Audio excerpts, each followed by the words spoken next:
Hello दोस्तों, welcome back. ओम नमः शिवाय। तो आज मैं आप लोगों से बात करूंगा रिमेनिंग राशि जहाँ पे जिनका जो केतु ट्रांजिट होगा वर्गो साइन में वो कैसे रहेगा, मैं वही बताऊंगा आपको, जो कि अक्टूबर 30 को होगा 18 महीने के लिए। और देखिए, जब भी राहु और केतु का ट्रांजिट होता है तो ये मेजर शिफ्ट लाता है ज़िंदगी में। तो राहु के जो ट्रांजिट है उसके ऊपर मैंने वीडियो बना दिया है पार्ट 1 पार्ट 2 करके। तो केतु का भी पार्ट 1 वीडियो बन चुका है, जो कि एरीज से लेके वर्गो साइन तक है। तो आज हम बात करेंगे तुला राशि वालों के लिए कैसा रहेगा केतु का जो ट्रांजिट वर्गो साइन में हो रहा है। तो देखिए, तुला राशि वालों के लिए, यानी कि जिसका भी मून तुला राशि में, उनके लिए केतु का ट्रांजिट 12वें घर में होगा। तो 12वें घर में केतु का ट्रांजिट होने का मतलब ये है कि कोई चीज़ जो उन्हें काफ़ी टाइम से तकलीफ दे रही थी उसका अंत हो जाएगा। जो आप कह सकते हो कि ऐसी कोई चीज़ जो उन्हें काफ़ी टाइम पे, जो भी तुला राशि वाले, जैसे कि हो सकता है कि जॉब से रिलेटेड हो, रिलेशनशिप से रिलेटेड हो, मनी रिलेटेड हो, इमोशन से रिलेटेड हो, कोई भी चीज़ हो सकती है जो उन्हें काफ़ी टाइम से सता रहा था, काफ़ी टाइम से उसके छुटकारा नहीं मिल रहा था, जिसे हम कहते हैं रीड ऑफ नहीं हो पा रहा था, वो फाइनली आपको इस टाइम पीरियड में देखने मिलेगा। तो तुला राशि वालों के लिए इस हिसाब से आप समझ सकते हो कि जो एक पुराना कोई बैगेज था वो आपके कंधे से चला जाएगा और आपको काफ़ी ज़्यादा लाइट फील होगा। उसी टाइम पे सेम वक्त जब ये होगा, आपको बहुत ज़्यादा जो भी आप किसी को देखो प्रीच कर रहे थे, यानी कोई भी गॉड को आप लेके चल रहे थे अपने साथ इस मुसीबत के टाइम, तो आप उसको धन्यवाद देने के लिए अगेन पिलग्रिमेज करोगे या ऐसा कुछ करने के बहुत ज़्यादा आसार बनते हुए दिखाई देंगे। आप देखोगे जैसे कि आपने शिव जी से बोला था यार इससे मुझे छुटकारा मिल जाएगा, जो भी गॉड है आपके इष्ट देव है, आप देखोगे कि आप उनके लिए कुछ स्पेशल करने फिर चले जाओगे। तो ये देखने मिलेगा, पिलग्रिमेज आपका होने का बहुत ज़्यादा चांसेस है तुला राशि वालों के लिए इस टाइम पीरियड में। दूसरी चीज़ ये है कि देखिए, तुला राशि वालों के लिए अगर मैं कहूँ कि ये जो टाइम पीरियड है वो थोड़े अगेन, देखिए हमेशा केतु का एस्पेक्ट भी देखना ज़रूरी होता है। तो देखिए, अब इसका 12th हाउस में है तो एस्पेक्ट 4th हाउस में भी हो रहा है। तो देखने मिलेगा कि आप काफ़ी टाइम पे घर से बाहर ही बिता रहे हो अपने आप को। घर से बाहर जब आप रहते हो तो ज़्यादा अच्छा फील करते हो, और जैसे आप घर पे रहोगे किसी ना किसी चीज़ से मतभेद हो जाएंगे और आपके फाइट होने के चांसेस होंगे। बट कहीं ना कहीं प्रोफेशनल लाइफ अच्छा करेगा, उस वजह से आपको काफ़ी ज़्यादा देखो ऐसा लगेगा कि मैं बाहर ही रहूँ, कलीग्स के साथ रहूँ, वहाँ पे उनके साथ ट्रैवल करूँ, या उनके साथ कहीं पे भी छोटे मोटे पिकनिक कर लूँ, ट्रिप कर लूँ। ये सारी चीज़ें आपको देखने मिलेगी। तो ये एक तरीके से देखिए, तुला राशि वालों के लिए जो केतु का ट्रांजिट है ये ज़्यादा घर से बाहर ट्रैवलिंग, ये सारी चीज़ों के लिए ज़्यादा आप देखोगे कि एक तरीके से आपको इस सारी चीज़ों में ज़्यादा मज़ा आएगा। अब देखिए, एस्पेक्ट जो कि अगेन 9th एस्पेक्ट जो कि केतु का वो 8th हाउस में पड़ेगा। तो यहाँ पे आपको ये देखना पड़ेगा कि कुछ ना कुछ तंत्र मंत्र हो गया हो, जैसे एस्ट्रोलॉजी में अगेन इंटरेस्ट आपका बढ़ने लगेगा और आप बहुत ज़्यादा इसमें देखो इवन पैसे भी खर्चे करोगे। जैसे कि होता है ना कि हमने स्टोन्स पहन लिए या तो किसी भी तरीके के यंत्र के ऊपर खर्चे कर रहे हो, ये सारी चीज़ें भी आपका बहुत ज़्यादा आप देखोगे कि इस सारी चीज़ों में भी आपकी स्पेंडिंग्स हो रही है। तो इस तरीके से ये ट्रांजिट काफ़ी ज़्यादा स्पिरिचुअल ट्रांजिट है तुला राशि वालों के लिए, क्योंकि देखिए तुला राशि वाले यूजुअली काफ़ी बैलेंस रहते हैं, वो ना बहुत ज़्यादा एक्सट्रीम स्पिरिचुअलिटी की ओर जाते हैं और प्रैक्टिकल बहुत ज़्यादा रहते हैं लाइफ में। और प्रैक्टिकल भी इतना ज़्यादा नहीं होते, बैलेंसिंग एक्ट होता है जो तुला राशि का काम होता है। तो जब ऐसा ट्रांजिट हो जाता है केतु का जहाँ पे आपका स्पिरिचुअल एंगल हमेशा जो कि आप हम कहते हैं ना प्रैक्टिकल एंगल से ज़्यादा होगा। तो प्रैक्टिकल देखिए, स्पिरिचुअलिटी भी एक तरीके की प्रैक्टिकली होती है, बट आप यहाँ पे देखोगे कि मेडिटेशन ये सब चीज़ों में आपका ध्यान ज़्यादा होगा। बट उससे ज़्यादा मुझे लगता है यहाँ पे आप ज़्यादा ये जो मंत्रास है, तंत्रास है, इन सारी चीज़ों में रुचि लेने लगोगे। हॉरर मूवीज़, भूत पिशाच के बारे में जानना, ये सारी चीज़ों में आपका इंटरेस्ट ज़्यादा बढ़ेगा। अब बात करते हैं जो कि है स्कॉर्पियन साइन वाले, यानी कि जिसका बेस स्कॉर्पियन मून है, उनके लिए केतु का ट्रांजिट कैसा रहेगा करके। तो देखिए, उनके लिए केतु का ट्रांजिट होगा उनके 11th हाउस में। तो यहाँ पे अब स्कॉर्पियन साइन वालों के लिए यहाँ पे एक ऐसा ही हो जाता है कि को रूलर ऑफ स्कॉर्पियन साइन क्या है, केतु ही है। तो यहाँ पे आपको क्या दिख रहा है, 11th हाउस में जब केतु जा रहा है तो कोई भी इच्छा आप ज़रूरत से ज़्यादा करोगे, बहुत इंटेंस इच्छा करोगे, तो वो चीज़ों से आपको कहीं ना कहीं डिसअपॉइंटमेंट ही मिलेगा। यहाँ पे सबसे ज़्यादा ज़रूरी है कि स्कॉर्पियन साइन वाले ज़्यादा एक्सपेक्टेशन न करते हुए अपना काम करते रहे, क्योंकि यहाँ पे क्या होगा, देखिए सबसे ज़्यादा प्रॉब्लम स्कॉर्पियन मून वालों के लिए ये रहेगा कि कोई भी इमोशन है, लव रिलेशन है, वहाँ पे जब आप एक्सपेक्ट करते रहते हो, जैसे कि आप सोचते हो कि चलो ये रिलेशन है हमारा, इसको चलो शादी की ओर लेके जाते हैं, तो वहाँ पे देखोगे कि कुछ प्रॉब्लम आएगी, अड़चन आएगी, और आप जो कि फिर बहुत ज़्यादा फ्रस्ट्रेटेड हो जाओगे। क्यों? देखिए इसका सिंपल तरीके से मैं आपको समझाता हूँ। राहु आपके 5th हाउस में ट्रांजिट करेगा, जो कि लव रिलेशनशिप में आपको लिमिटलेस कर देगा। लिमिटलेस होने के बाद क्या हो जाएगा, उसका जो डेस्टिनेशन पे पहुंचाने का आपको बहुत ज़्यादा रहेगा कि चलो मैरिज की ओर इस रिलेशनशिप को चले जाना चाहिए। But due to Ketu transit in the 11th house, ये क्या करेगा कि जो एकदम एक्सट्रीम इच्छा है उस पर अंकुश लगाने की कोशिश करेगा। तो प्यार करते हो तो नॉर्मली आप उस रिलेशनशिप में रहो, तो और हो सकता है कि फिर वहाँ पे सडन मैरिज हो जाए। बट द सेम टाइम अगर आप बहुत एक्सट्रीम हो जाओगे, आप देखिए ये तो मैंने लव रिलेशन के बारे में, ये कोई भी फील्ड में हो सकता है, मतलब कि प्रोफेशनल लाइफ में भी जरूर से ज़्यादा एक्सपेक्टेशन करने लग जाओगे तो वहाँ पे भी आपको जो कि एवरेज रिजल्ट्स ही देखने मिलेंगे। आप जब बिना एक्सपेक्टेशन के काम करोगे, देखो सिंपल है, जब 11th हाउस में ट्रांजिट हो रहा है और आपका को रूलर भी है स्कॉर्पियन साइन का केतु, जो भी कर रहे हो करते रहो, अनएक्सपेक्टेड रिजल्ट्स मिलेंगे। आपने जितना सोचा था उससे 10 गुना ज़्यादा आपको रिजल्ट्स मिलेंगे। बट जहाँ पे आपने थोड़ा भी एक्सपेक्टेशन करना शुरू कर दिया, नहीं नहीं ये बहुत सही है, अब ये सही हो जाएगा, वहीं पे आपको फिर मुँह की खानी पड़ जाएगी और आपको बिलो एवरेज रिजल्ट मिलेगा। फिर वही जो कि दुख का कारण भी एक तरीके से बन जाएगा। अब देखिए केतु का एस्पेक्ट 3rd हाउस में भी हो रहा है, तो अगेन काफ़ी टाइम पे एक्शन जो है ब्रेनलेस हो जाएंगे। काफ़ी टाइम पे आप देखोगे कि आपके जो डिसीजंस है, आप जो भी डिसीजन ले रहे हो वो अगर हार्श डिसीजन, मतलब जल्दबाजी में ले लिए, तो वो हमेशा से ही आपको नुकसान ही देगा वो डिसीजन। तो ध्यान रखिए कि आप बिना कंसल्ट किए कोई भी एक्शन पे ना जाए। जो आपके क्लोज है, जो आपको समझते हैं, उनसे कंसल्ट किए बिना कोई भी एक्शन नहीं ले। खास करके मैरिज तो अब नहीं करना बिना कंसल्ट के, क्योंकि देखिए केतु का 9th एस्पेक्ट भी आपके 7th हाउस में हो रहा है। तो ये आपके लिए बहुत ज़रूरी है कि मैरिज का जो डिसीजन है किसी से कंसल्ट करके ही करना।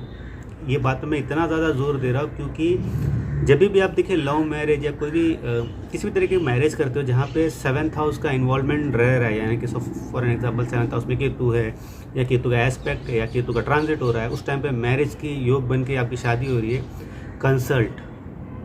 कंसल्ट करके ही शादी करना। एस्ट्रोलॉजर से कंसल्ट कर लो, किसी से भी कंसल्ट कर लो, आपके फ्रेंड से कंसल्ट कर लो, फला पर्सन के बारे में अपने आप को जान लो, तो उसके बिना आप मत करना। सेम विद बिजनेस हो गया हो, यहाँ पे बिजनेस के भी बहुत ज़्यादा आपको अपॉर्चुनिटी मिलेगी क्योंकि 3rd house and 7th house active हो गया 11th हाउस के साथ, केतु ने ये एक्टिव कर दिया है। तो बहुत बिजनेस प्रोन, कुछ नया शुरू करना है, किसी चीज़ का अंत करके किसी चीज़ की शुरुआत करनी है, ये वाले आपके अंदर बहुत रहेगा। तो जो भी कर रहे हो कंसल्ट करके करो तो आपको बेटर रिजल्ट्स आएंगे।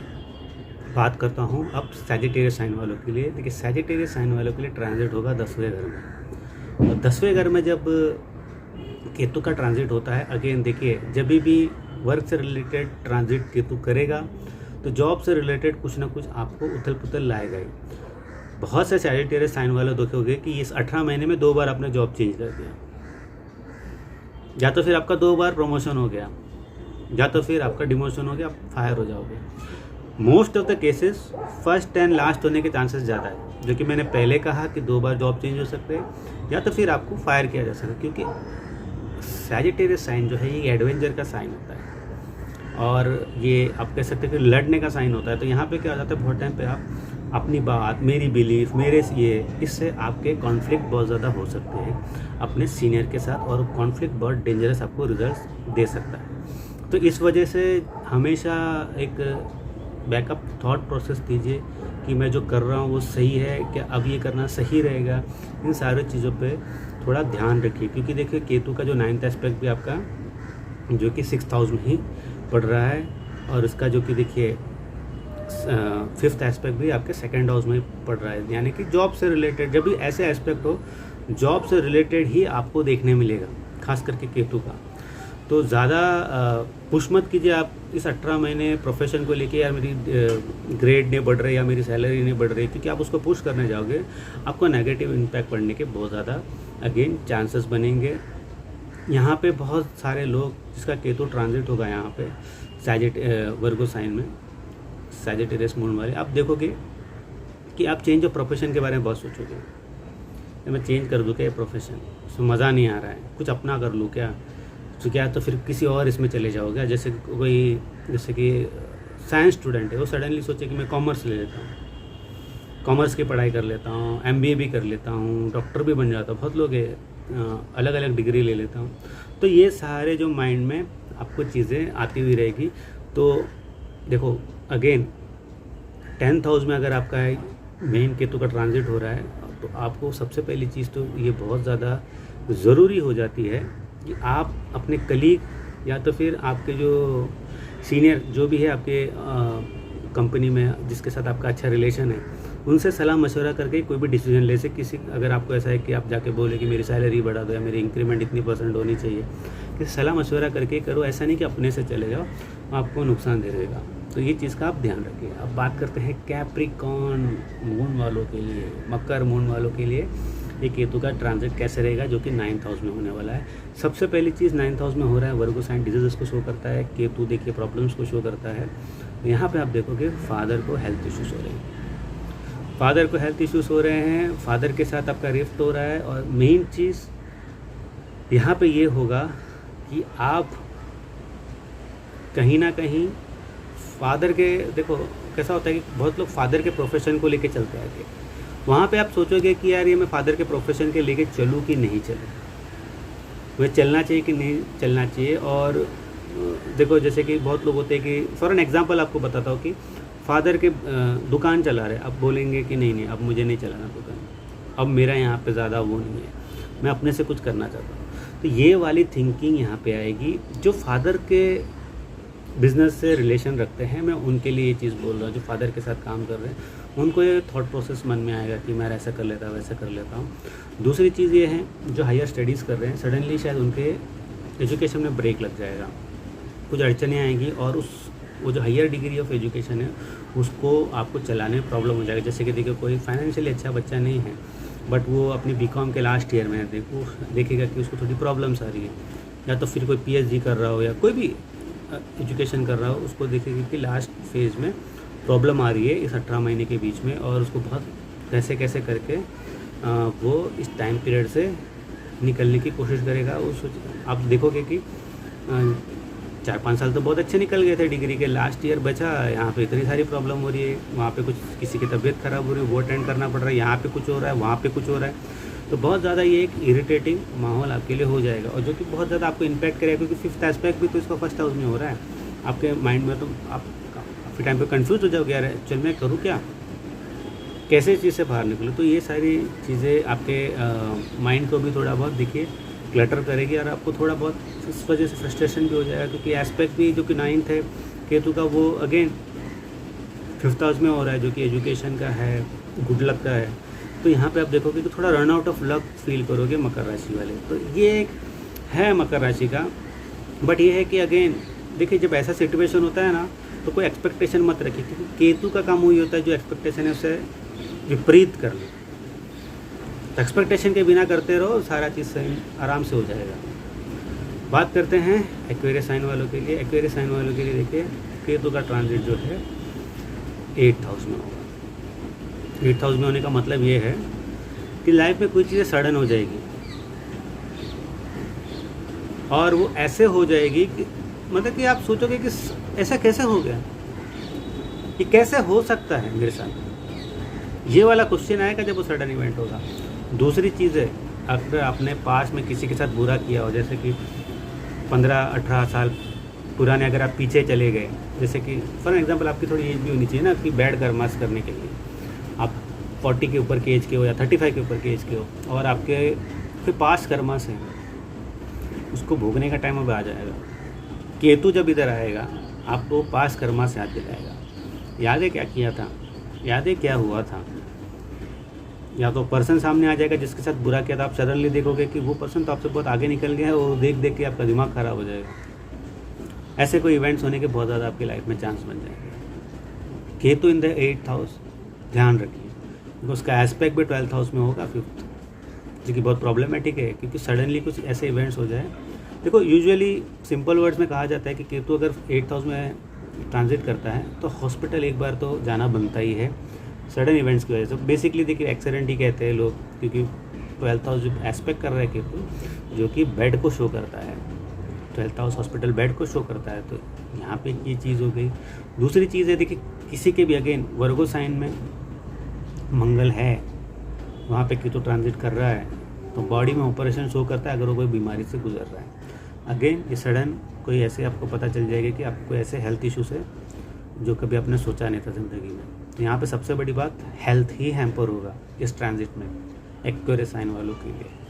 शरीर में घाव कुछ भी हो, घर से बाहर निकलने से पहले प्रे करके निकलिए, बहुत ज़रूरी है। देखिए मैं आपको ये सारी चीज़ें डराने के लिए नहीं बोल रहा हूँ, मैं जो फैक्ट्स है वही आपको बताने की कोशिश कर रहा हूँ। अब इसमें आप डरोगे तो नहीं चलेगा, आपको रियलिटी चेक लेना पड़ेगा और ऐसा दिन लेके चलना पड़ेगा। अब एज पर 4th हाउस में भी हो रहा है, which is again not good. तो ये क्या शो कर रहा है, इंजरी स्टमक में हो सकती है। तो जो लोग बहुत ज़्यादा एक उनका नेचर होता है ना वो वायलेंस वाला, उनके लिए ट्रांजिट बहुत डेंजरस है। जिनको हमेशा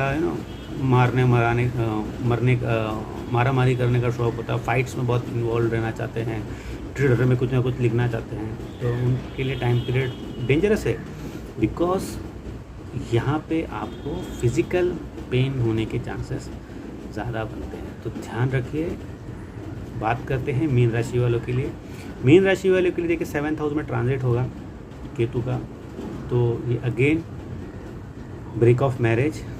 देखिए पाइसेस साइन वाले जब भी एसेंडेंट के बनते हैं, या पाइसेस देखो डुअल साइन कभी भी आपका एसेंडेंट या 7th हाउस होता है, तो यहाँ पे अर्ली मैरिज हमेशा 2 शादी को शो करता है। डिपेंड्स कुंडली कैसी है, कितना ज़्यादा प्रॉम्प्ट करता है, या तो फिर ये शो करता है कि मैरिज में ब्रेक होने के चांस बनते हैं। और यहाँ पे जब केतु ट्रांजिट कर रहा है वर्गो साइन में, जहाँ पे वीनस का डिबिलिटेशन होता है, तो यहाँ पे एक बहुत बड़ी पॉसिबिलिटी होती है कि आपकी करंट जो रिलेशनशिप है उसमें कुछ ना कुछ चीज़ें होगी, सेपरेशन चीज़ें होगी, या तो फिर आपके किसी के साथ कोई नया रिलेशन शुरू होगा इन मैरिज। तो इस बात का ध्यान रखिए। देखिए इन रिलेशनशिप वालों के लिए देखिए ये तो वैसे ही ब्रेकअप का टाइम पीरियड है, बहुत रफ पैच है ये यहाँ पे। बट यहाँ पे और एक चीज़ है, जिसकी कुंडली में पहले से बहुत ज़्यादा प्रॉब्लम चल रही है ना मैरिज से रिलेटेड, मतलब कि मैरिज कभी अच्छा चला ही नहीं, उसके लिए या तो इस मैरिज से हमेशा के लिए छुटकारा मिल सकता है, एक नई ज़िंदगी की ओर आप जा सकते हो, या तो फिर ऐसा कुछ टर्न अराउंड हो जाएगा कि वो मैरिज बहुत अच्छा हो जाएगा। ऐसी कोई चीज़ हो जाएगी जो हम मुझे कहते हैं ना कि यार इस शादी को कोई चमत्कार ही बचा सकता है, वैसा कुछ चमत्कार होगा उस शादी में और वो शादी बच जाएगी। जो शादी बहुत ज़्यादा टर्मोइल से गुजर रही है, और जो शादी देखो ठीक ठाक पैची है, थोड़े दिन में बाद बन जाती है, वहाँ पे ज़्यादा डेंजरस है, बिकॉज वहाँ पे रिलेशन ब्रेक होने के चांसेस बहुत ज़्यादा बन रहे हैं। एंड दूसरी चीज़ है कि नए रिलेशन आने के चांसेस भी ज़्यादा बन रहे हैं, क्योंकि देखो 7th हाउस से एस्पेक्ट भी केतु का 5th हाउस है, तो यहाँ पे भी इच्छाओं पे काम करना आदमी ज़्यादा बेटर समझता है, और वो सोचता है कि नहीं अब मुझे अपने लिए भी सोचना पड़ेगा, ऐसे थिंकिंग पर्सन में आ जाती है। जो कि 9th aspect again 3rd house में हो रहा है, तो एक्शन लेने से पर्सन हिचकिचाएगा नहीं, ये चीज़ें भी देखी जाएगी। और दूसरी चीज़ है अगेन अच्छा टाइम नहीं है पार्टनरशिप के लिए। किसी का मैरिज ब्रेक हो रहा है तो उसको री मैरिज इस 18 महीने में नहीं करना चाहिए, एटलीस्ट 18 महीने के बाद ही री मैरिज के बारे में आपको सोचना चाहिए, इवन पार्टनरशिप जैसे कि मैंने पहले कहा। और दूसरी चीज़ें, हाँ इन रिलेशनशिप रह सकते हो, बट कोई भी कमिटमेंट ऑन पेपर कमिटमेंट 18 महीने में नहीं करोगे, अवॉइड करोगे, वो ज़्यादा बेटर है। तो ये था तुला राशि से पाइसेस साइन तक केतु का ट्रांजिट जो कि हो रहा है आपके वर्गो साइन में, और ये मैंने कंप्लीट कर दिया है। अगली बार आऊँगा तो कोई और वीडियो लेके आऊँगा, कंसल्ट करना है तो देखो आपको व्हाट्सअप नंबर मिल जाएगा मेरी वीडियो में। तो अगले वीडियो तक मुझे इजाज़त दीजिए।